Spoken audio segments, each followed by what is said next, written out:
What up, what up, what up? Thank you for tuning in to the Swish Masters Podcast, and thank you to our sponsor, SS96. Visit ss96.net and use the promo code Swish Masters for 15% off.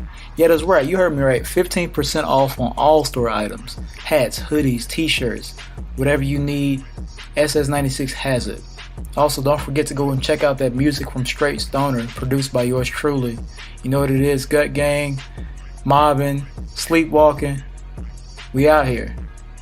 Thank you.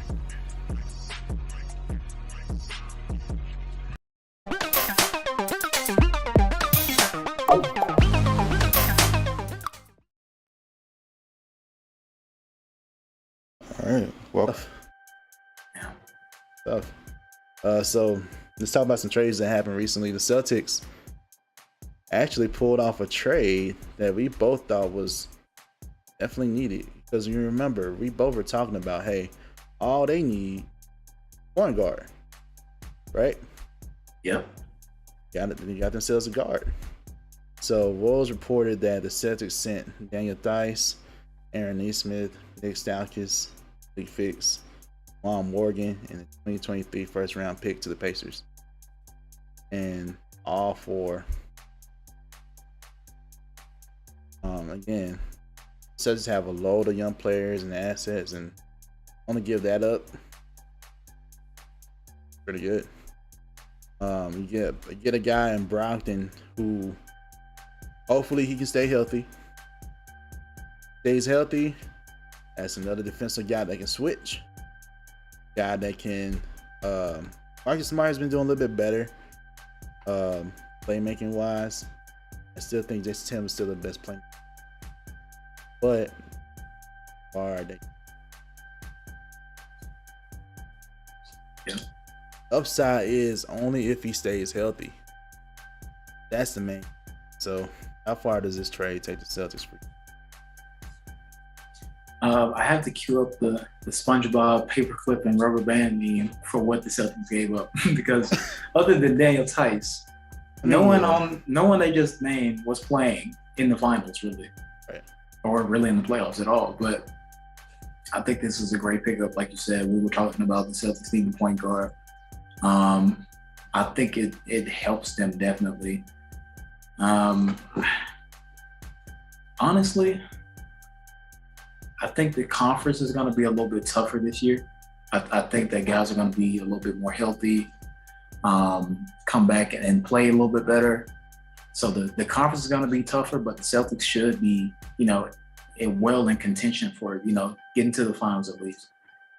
And Brogdon, like you said, if he's healthy, it boosts them up a lot. It boosts their chances big time because not only is he a significant playmaker, and he can switch. He's got size as a point guard. I think he is at least 6'5", if not taller. He's a tall point guard. He can switch. He can make shots. He can make the right plays.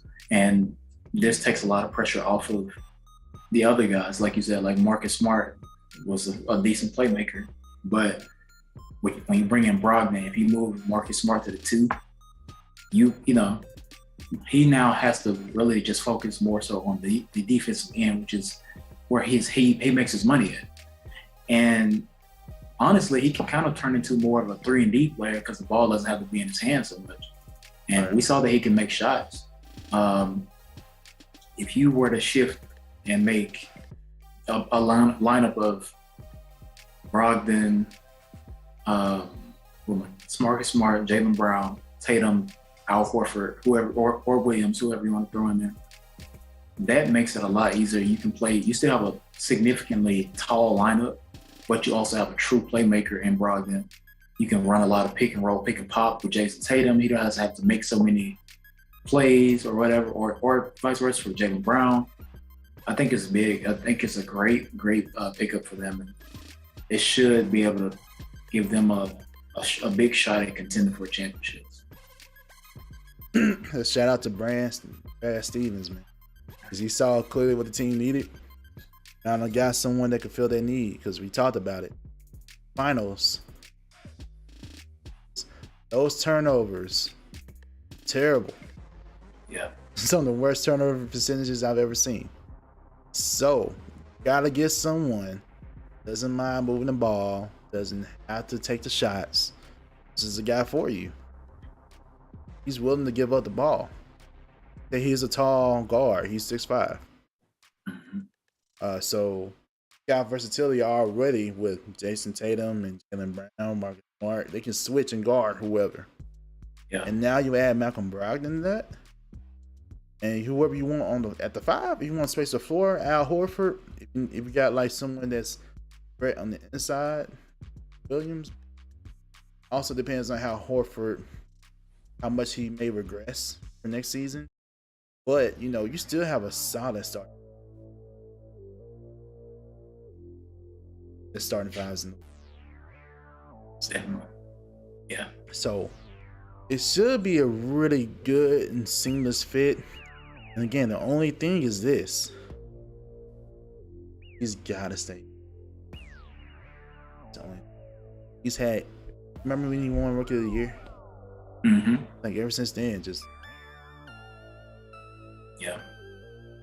But to get Brogdon, I'm gonna give up like some fringe rotation pieces and some like other players. Like this is still a good trade for the Celtics. Like you said, to just give that up for Malcolm Brogdon. Good trade. Very good trade for the Celtics. Doesn't need potential is there for them to do something really. Love the trade for the Celtics. We'll see where they go. And I think they can get back to the finals because of this. Definitely. Especially what's going on in the East right now. With the Nets, they definitely have a chance to get to the finals. We just have to see what these other teams in the East do. But for right now, they're favorites in the East. It's including the Bucks.